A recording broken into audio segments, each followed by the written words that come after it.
Hello and welcome to this episode 9, season 5 of Future of XYZ.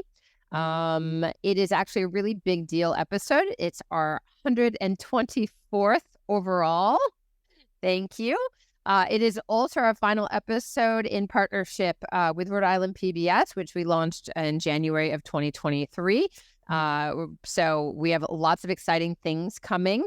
And what's really exciting, I think, is the topic for today, which leads into all of the exciting things that are going to happen for Future of XYZ, but other things, is the future of innovation. And we are speaking with Andrew Lane. Andrew, thanks so much for joining us on Future of XYZ for this special episode. Thanks so much for having me. I'm always happy to be a part of a special episode. Well, we're thrilled to have you. And in terms of innovation, I mean, you're a change maker, storyteller, founder, educator, former communications executive, still present for communications executive. And you really have always, I think, kind of worked at in the technology sector, and how that interspaces with design. I mean, you co-founded a consultancy called Digby. I'll allow you to talk about that a little bit, but really works with architecture, design, creative industries, and those that service them. Talking about technology-led stories and branding.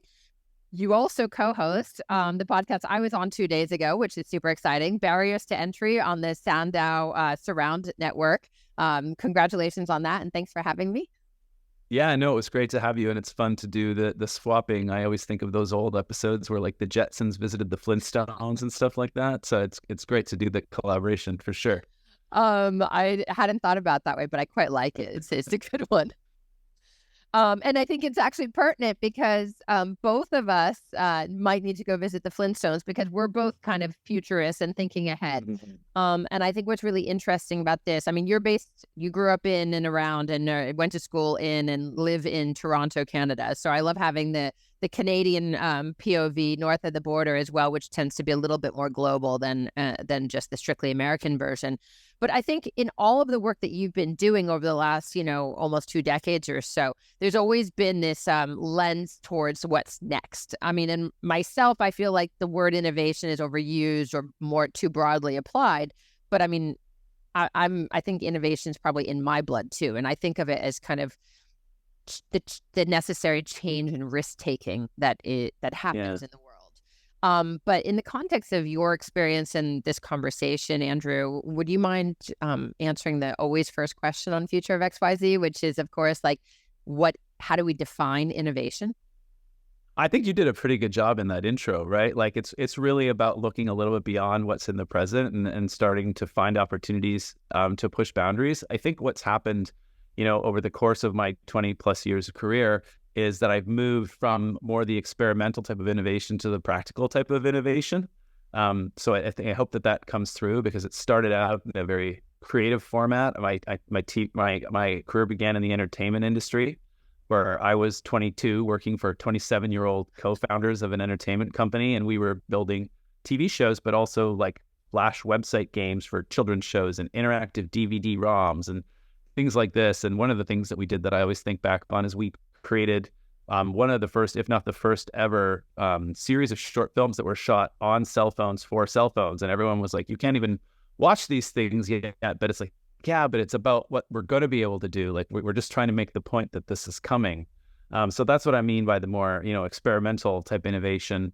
And then now more on the practical side, one of the big things that we do at Digby as we help architecture, design, creative firms understand how they can leverage their data to unlock the potential of AI in order to create efficiencies in their business. So, I mean, it's been a full gamut, but it's always really been in that spirit of looking at, particularly through the lens of technology, what's available to us and, what is on the leading edge enough that it's, interesting to get that innovation buzzword attached to it, but also has enough practicality that you can do something functional with it. And I think that we're in an age now where the tech moves so fast that it goes from kind of hype to function incredibly quickly. Yeah, and then to obsolescence sometimes. Ideally not, but absolutely. I mean, it's perfect lead-in to the next kind of conversation, which I always am curious, like where we've been, where we are, where we're going. And you just talked about like the hype cycle, the speed of evolution of these innovations. Like, what is that, migration as you see it, as you speak with your clients and speak with guests on barriers to entry, for instance? Like, what is the migration really from how innovation used to be to how it is to how it's going? Like, what are the biggest changes you think are underway? Well, we had, I'll plug our podcast. Thanks for teeing that up. We had a guest on fairly recently, Matthew Leonard, and he is a French designer. He was actually the designer of the year at Maison et Objet this year. It's my absolute favorite episode, by the way. He's great. Amazing. He designed the upcoming torch, right? For the Olympics. The torch for the Paris Olympics. Incredible, right? Well, yeah. In any case, the thing that he said that's been sticking with me ever since we had that conversation is you can't impress people anymore. Right. And I think that's really where we are in this, and why these hype cycles have exploded and moved to become so rapid, is because it's so difficult to impress people. And the way that media has also evolved into such a game of attention. What hasn't really evolved into a game of attention? Or it's just a game. Sure. But as people are vying for that attention, and this particularly comes through in the way that things are covered in media, if you can excite people, even for a minute, it gets milked so hard that we see these massive hype curves. And we've seen, in the last basically 3 years, we've seen NFTs, metaverse, and now AI boom and to most extent bust really, really quickly. We continue to be interested in the underlying technology of all three of those, but the media has long moved on from Bored Ape Yacht Club, has long, even Mark Zuckerberg to some extent has moved on from the primary storytelling around the metaverse. And now we're in the moment of AI, which I do think has a lot more staying power, and we can get into some of the reasons why. But, that's really where we are right now, where people are just desperately trying to grab lightning in a bottle in a moment where the general population isn't that impressed by lightning anymore. It's interesting. I was going to ask, like, do you think this hype cycle and the speed of what we'll call innovation or progress or change or whatever this is that's happening, this like searching for lightning in a bottle, in some ways it's very commercially motivated, right? Everything we've just talked about. But there's, you think about like the fire or the wheel or the printing press or the steam engine. Like, these were massive innovations that changed the world and humankind and our experience on this planet. There was no commercial incentive. Obviously, there were certain things. The steam engine, the printing press, et cetera, opened that up. They all did.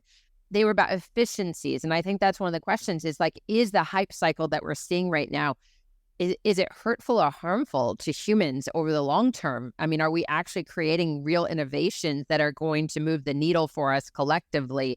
Or is it in fact more of like just lining, venture capitalists and founder pockets? Well, I really think that the efficiency word is a critical one in this conversation. And I think it's been the most interesting thing we've seen evolve through the three hype cycles that I mentioned, because, the VC approach has fundamentally changed through the back end of COVID and into where we are today, where, 5 years ago, you could get a fairly significant check written for you based off the back of an idea. And obviously it's not quite that easy, but, that was sort of the running parlance. But now there's a massive conversation going on in the VC community about the fact that, particularly in the software industry, there was a huge overvaluation of an awful lot of companies that are in the middle of, if not already coming to a reckoning. And that's where you've seen, I think that it was Zuckerberg who called last year the year of efficiency, right? Their stock price flew through the roof because of the fact that it said, look, we can actually have the same amount of output, but we've got, 30% less people to do it. I think that AI is only going to help accelerate that trend. That's not to suggest that AI is coming for everyone's job. It's suggesting that there's a right sizing that's happening. And that's the context of innovation that we're talking about right now. And as that relates back to the VC part, they're now actually looking for, true businesses in the sense that, the way you would be someone who's trying to start a store and you wanted to go to the bank and get a loan. Like, VCs are starting to act more like your local bank than they are like these freewheeling check writers, because of the fact that, I'm sure you've read this or seen this, but people are now searching for who's going to be the first 3-person unicorn startup company, right? It's going to be 3 people and their ChatGPT or whatever, AI backend that it is that they're using.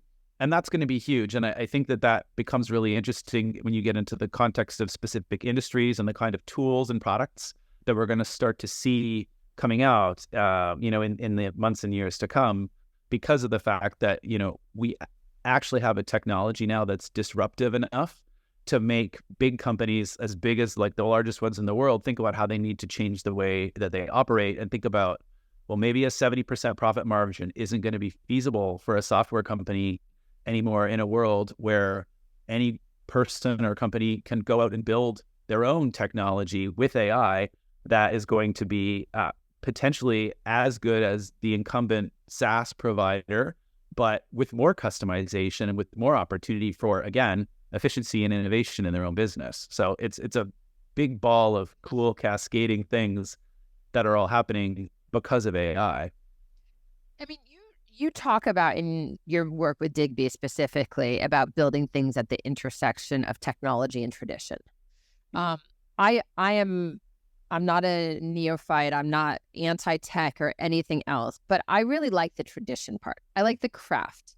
I mean, you're working also with designers and architects and creatives. I mean, where craft really actually matters, and tech as the question is chicken and egg, right? Like, which is the underlying? And I of course believe tradition / craftsmanship is really creativity, that human touch. Is the most interesting. Where are you at with that? Like, what's it actually mean for you, and where's the tradition fall? Yeah, I think you said that really well. So a bit more into my backstory. Like, I'd always been on the digital side of things. The artifacts that I created, started out in entertainment. So like maybe some videotapes were in there at a certain point in time. But like throughout my career, I was never really making physical things. I was, creating ads and creating this and creating that, and it was all very digital, all very technology driven. And so Digby and it really came about through meeting my wife, and she had been in the luxury furniture industry for over a decade, and there was something when we started talking about actually going into business together that was really like romantic and exciting to me, about the fact that like this is someone's favorite chair, or like, something that someone will keep in their home and pass down to family members for years to come, or like the experience of walking into a beautifully designed space, right? Like all of those things were things that, as someone who has always fancied themselves a creative, they were always very like interesting and emotional for me. Like I've always loved going through a museum, or some of those very creative, physically tangible, creative things. So the idea of being able to apply kind of my own background in pushing innovation and storytelling and to some extent change management as well, to apply that to this industry where it's these people who are handcrafting these things and designing these incredible buildings and creating these incredible products, had a certain intoxication to me. So we created that tag, at the intersection of technology and tradition, to try and ground to the fact that, yes, technology is a key element of what it is that we do, and it's what we hope makes us different and important, but we never would counsel a client or never would pursue something driven just by technology at the expense of that tradition. Like, we think that that's part of what makes Digby special, and we think that that's part of, how you maintain humanity in a time when technology is accelerating the way that it is. And that's something that I think, myself, my wife, everyone who we work with are all really passionate about as well.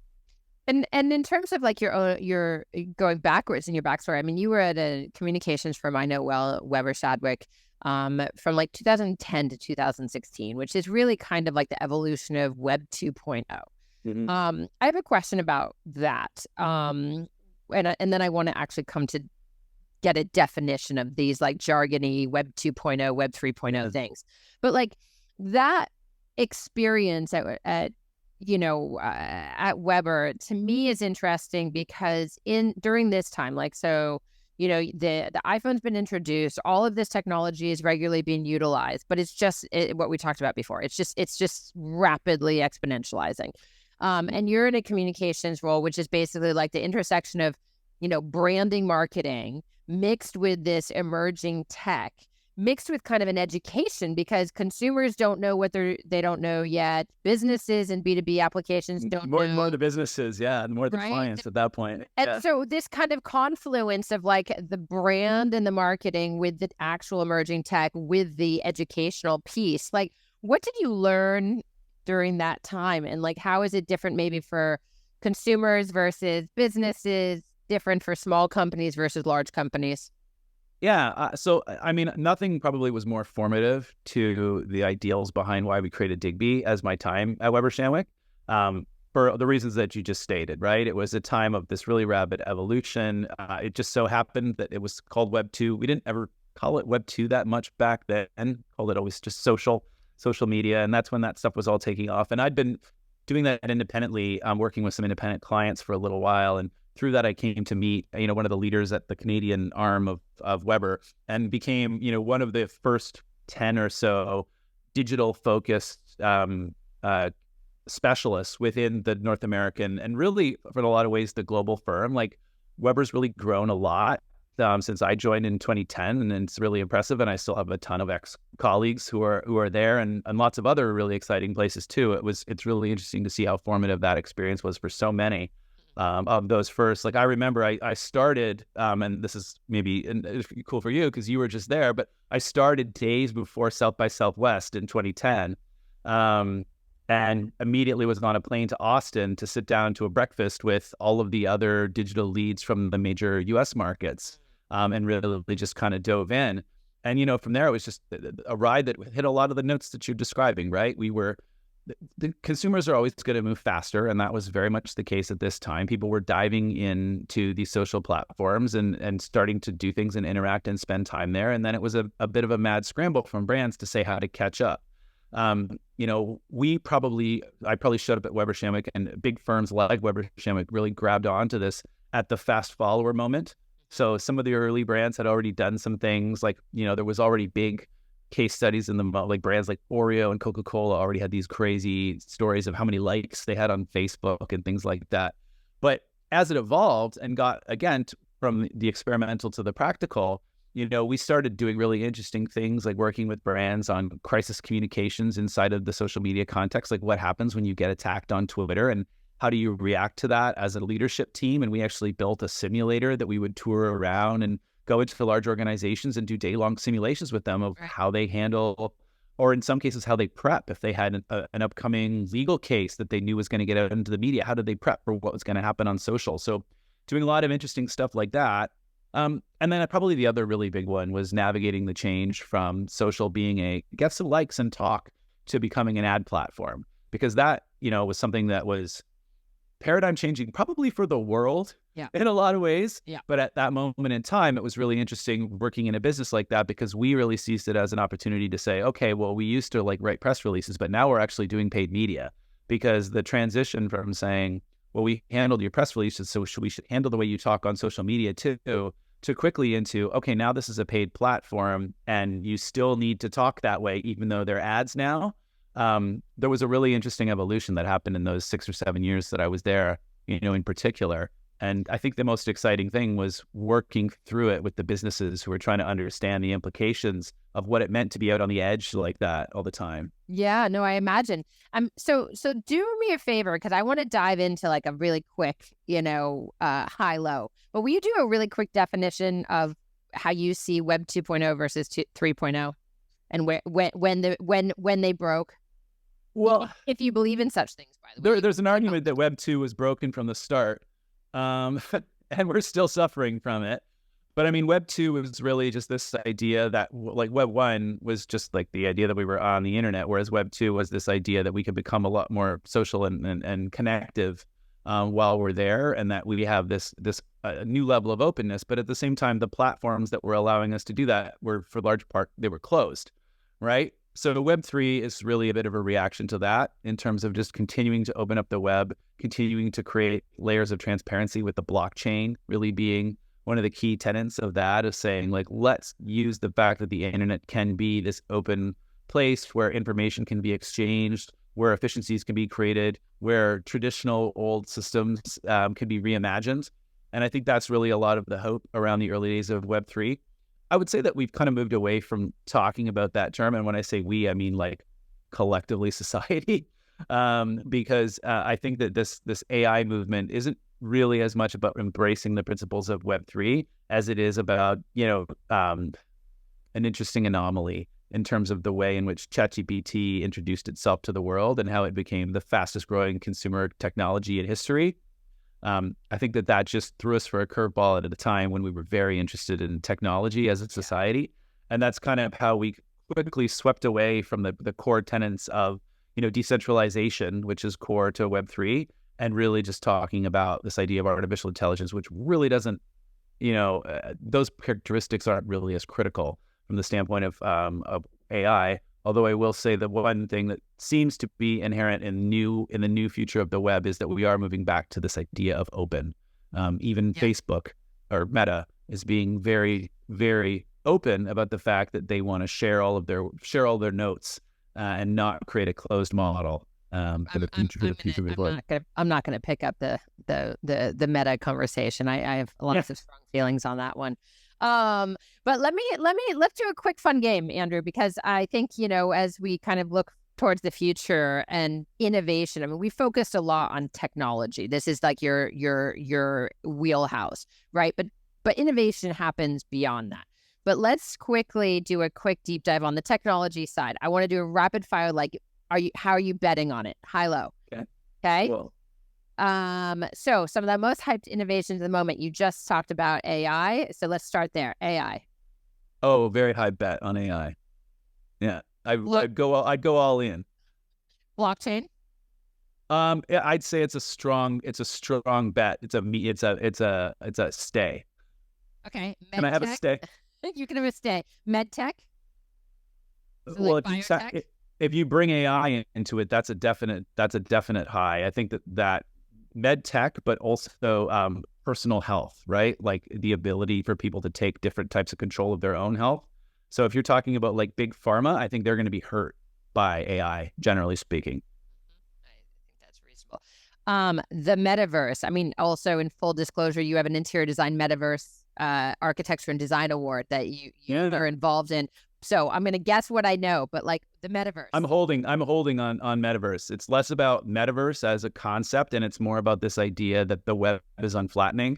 It's about the idea that people would rather experience things in 3D, and there's a whole bunch of different benefits to that, from learning and training to shopping, all across industries that we're already seeing really great examples of. But I think that element of it is only going to exponentially grow as we see the web kind of get reimagined with more bandwidth being made available from just improved processors and all those things. And all the rest of it. Yeah. Exactly. Yeah. Access. Mass personalization.